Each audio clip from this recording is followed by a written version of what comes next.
तिजारा के कांग्रेस के नेता हैं। उन्होंने कल एक टिप्पणी की है जिसमें उन्होंने कहा है कि वो एक टुस पटाखा है, ऐसी उन्होंने एक टिप्पणी की है। मैं समझता हूं कि मेरी कोई व्यक्तिगत दुश्मनी उनसे नहीं है, वैचारिक हमारे मतभेद हैं। क्योंकि जिस तरह से उनका व्यवहार है, जनता के साथ अन्याय करना, गरीबों को पीड़ित करना, जमीनों पर कब्जा करना, तो मैं उसकी आवाज उठाता रहूंगा, चाहे वो मुझे कितनी ही गालियां निकाल ले। मैं उनको एक भी गाली देने वाला नहीं हूं। अगर वो दूसरी बात करते हैं कि ठुस पटाखा, तो इस संदर्भ में मैं समझता हूं कि अगर कोई राजनीतिक रूप से अगर ठुस पटाखा किसी को कहता है तो वो शायद चुनाव से उसको नाप लेना चाहिए।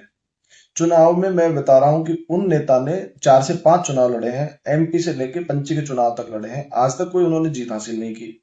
मैंने मेरे जीवन में 2 चुनाव लड़े हैं, जिला पार्षद का और जिला प्रमुख का। विषम परिस्थितियों में मैंने उनमें जीत हासिल की है। फिर उनको मेरी फिक्र हो रही है कि वो ये कह रहे हैं कि हमारी पार्टी में थे जब उनका सम्मान था। अरे मेरे भाई, मैं जहां हूं वहां मेरा सम्मान आज भी है।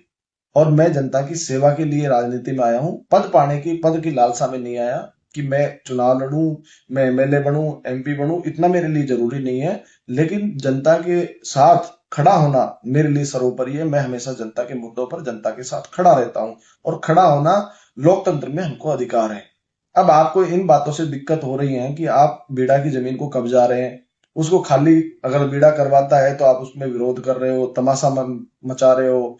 और फिर आपकी वीडियो में मैंने आपको देखा तो आप ये कह रहे हो कि मेरे जो कब्जा था उसमें 20 फुट बीड़ा की थी। अरे भाई, 20 फुट बीड़ा की थी, आप उसी दिन कह देते भाई 20 फुट बीड़ा की है, आप इसको तोड़ लो। ठीक है, तो वो चीजें, वो तमाशा होता ही नहीं।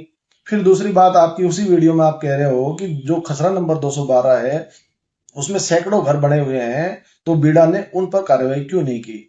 अरे मेरे भाई, वो आपके समर्थक ही होंगे ना, वो आपके साथी होंगे, आपके गांव के होंगे।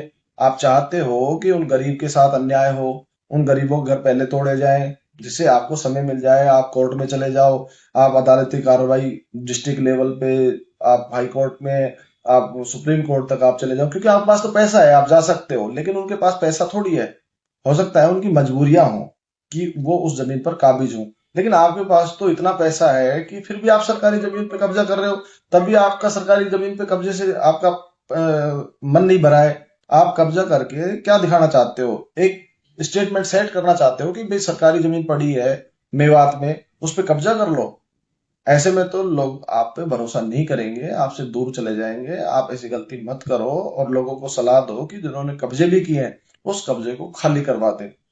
आप चाहते हो कि उन पर बुलडोजर कार्रवाई हो, ये एक सांकेतिक बुलडोजर अभी कार्रवाई थी। आप समझो कि जब अभियान चलेगा तो कोई भी इस अवैध निर्माण से, अवैध कब्जे से बच नहीं पाएगा। आप तो प्रशासन को ही उकसाने का काम खुद कर रहे हो। ऐसे में वो गरीब आदमी कहाँ जाएंगे? आपसे उम्मीद है कि आपको जो लगता है कि भाई 150 घर अगर अवैध कब्जे के हैं तो आप खुद उनको खाली करवाओ, तब तो अच्छी बात रहेगी। और बाकी आप कब्जे करवाओगे तो ये लोकतंत्र के हित में नहीं है। और लोकतंत्र की आप बहुत दुहाई देते हो, तो उस दिन में मैंने देखा आप जो अधिकारी थे, जो पुलिस अधिकारी थे, प्रशासनिक अधिकारी थे, आप उनको धमका रहे हो। लोकतंत्र में आपको अधिकारियों को धमकाने का अधिकार कोई नहीं देता। आप ये चीजें गलत करोगे तो गलत आपके साथ भी होगा। आप अपने, जो आपकी राजनीतिक पारी की शुरुआत मैं समझता हूँ 4-5 चुनाव हारने के बाद भी नहीं हो पाई है, तो वो आगे भी ऐसे इन कर्मों से नहीं होगी। आप अपने कर्मों को सुधारो। आम जन की जो जमीनें हैं उन पे कब्जा मत करो, आम जन के साथ अन्याय मत करो, आम जन का शोषण मत करो, उनका साथ दो, उनके सहयोगी बनो, उनके हितकारी बनो, उनको साथ लेकर चलो। मैंने एक टिप्पणी और सुनी आपकी कि आपने दंगल का जिक्र किया और 2 पहलवानों की लड़ाई आपने बताई। एक पहलवान आप खुद बन गए, एक महाराज जी को आपने पहलवान बताया। तो मैं सबसे पहले ही कहूंगा कि आप ऐसी भाषा का प्रयोग मत करा करो कि कभी आप महाराज जी को पहलवान बताते हो, कभी चोर बताते हो, कभी लुटेरा बताते हो। ऐसी अमर्यादित भाषा हमें स्वीकार नहीं है। रही बात दंगल की, तो मैं आपको बता दूं कि दंगल 2 व्यक्तियों के बीच लड़ा जाता है, 2 व्यक्ति आपस में उसमें कुश्ती करते हैं। लेकिन जो चुनाव है वो लाखों मतदाता आपस में जब वोट डालते हैं तो उसके लिए उनका जो विश्वास है और लोकतंत्र में जो उनका भरोसा है, उसका एक उत्सव वो मनाते हैं। किसी भी चुनाव में एक व्यक्ति की या एक नेता की या एक दल की हार जीत नहीं होती। वो जो लाखों मतदाता हैं उनके विचारों की, उनकी अभिव्यक्ति की हार या जीत होती है, और ये उनका अधिकार है। ऐसे में आप ये भाषा मुझे नहीं पता कि आप कहाँ से सीखते हो या फिर ये कहाँ से आप एग्जाम्पल सेट करते हो कि दो पहलवान, पहलवानी का अगर आपको शौक हो तो मैं आपके साथ, मैं खुद ही तैयार हूं कि आप कभी भी मुझे बताएं कि कहाँ कुश्ती लड़नी है, मैं तैयार हूं, और दंगल में देखते हैं कौन जीतता है। लेकिन आप जनता के जो जनमत है उसका अपमान मत करो। जनता ने जो महाराज जी पर भरोसा दिखाया है उसका अपमान मत करो। आपको जो वोट मिली थी आप उन वोट को संभाल के रखो, अगले जो चुनाव आएंगे उसमें जो आपके मतदाता थे वो आपको चुनाव आगे आपको वो वोट मिल सके, आप ऐसा प्रयास करो।